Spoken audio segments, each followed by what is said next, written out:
Hello, it's that time again. It's us on the Red Sofa. Hi, and welcome back. So, today we are going to tackle the subject of awful journeys. And I'm sure you've all had a few. If you haven't, you're very lucky, aren't you? I've had loads.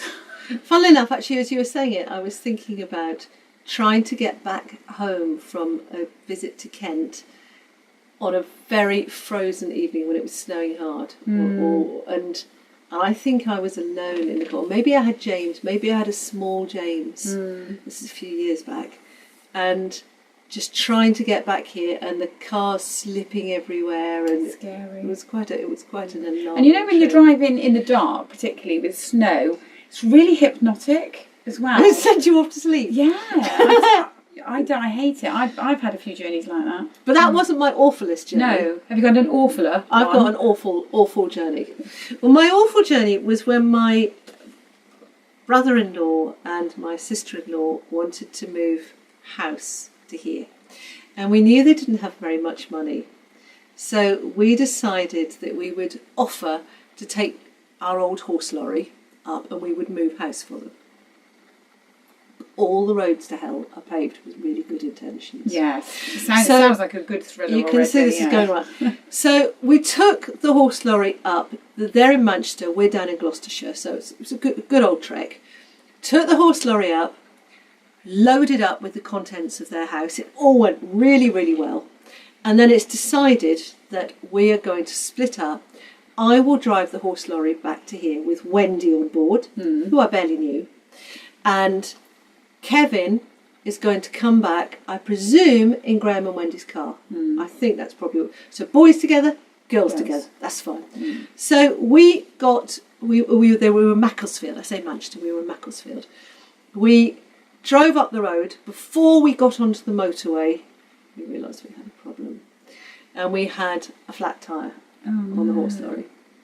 So we stopped, phoned Graham and Kevin, and nothing they could do, so they might as well carry on down.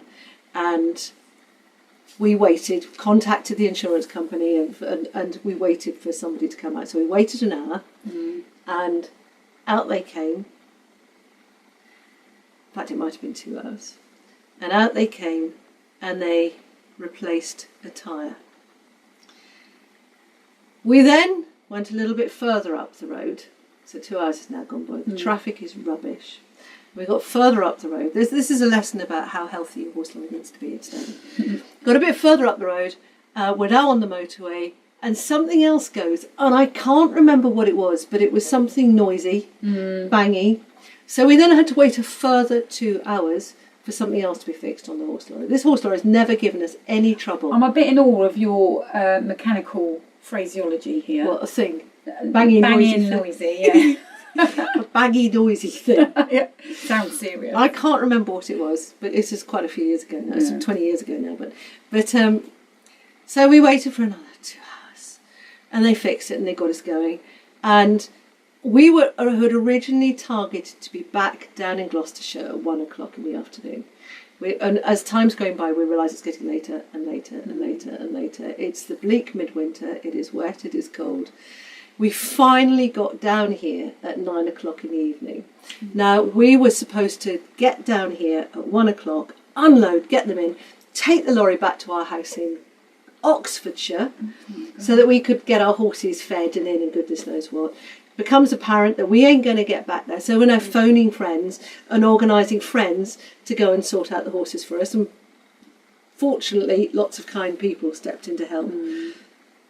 We arrived down at Wendy and Graham's new house, drove in, the gateway was really narrow, scratched the lorry on the way in, which incidentally had just had brand new paintwork, scratched all along one side on the way in, drove it into the garden, got it stuck in mud on the lawn in the garden.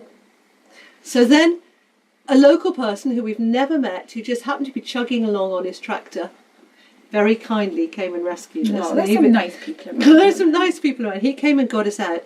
But somebody else, some smart Alex said, I can drive lorries. No, I'll get it out for you. I'll have that. I'll have that out of there. No trouble at all. In fact, dear. I think he might have driven it in. Ah.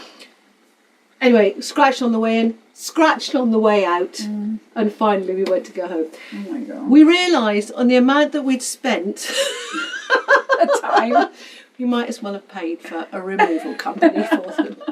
There's a moral there. somewhere, There's a isn't there? definite moral to that That's story. when, actually, vehicles. Didn't something happen when we were driving somewhere? Didn't something fall off Did it? the motorhome? Did Or fall off something the came motorhome? off. Did Something, it? I remember. Oh gosh, really? this is our age.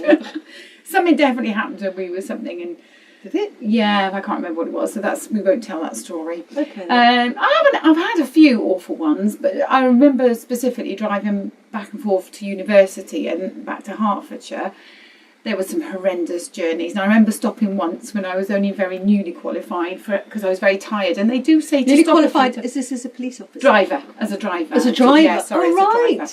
And So you would have had your green P sticker if you. no, it didn't have. No, you didn't have it then, back but you would have done I would if you now. did now. Yeah. Yeah, and I remember feeling very sleepy, and the snow making me Being worse. hypnotic. So I just pulled over from the hard shoulder because And went to sleep. and I had a little nap. I've done that before. But I got have to stopped tell by you. a policeman, and I Yeah. said to him, he said, "This is only for an emergency." I said, "Well, it is an emergency. I'm really tired." I'm falling asleep.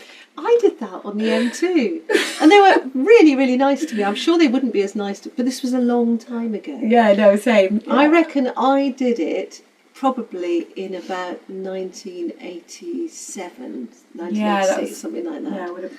A lot less late traffic 80s. on motorways then. But we should do one on motorway disasters actually, because my cousin and I, when we were very young, we were only in our early teens, we were cycling and we got onto the motorway and we thought the hard shoulder was a cycle path. So that's another story altogether. So were you cycling along the hard shoulder? And when then Nice. we got stopped, and they were very lovely. They were Nice, very- smooth road for cycling Well, on. that's what we thought it was. We thought this is very modern. Where was this? In the UK? I know it'd been in Wales because I was in Wales back then. Really It was long probably that was quite funny. Perhaps you'd like to let us know about your stories on roads and journeys, and I suspect there'll be some good ones. Yeah, we're looking forward to that. Talk to you soon. Take care. Bye. Bye.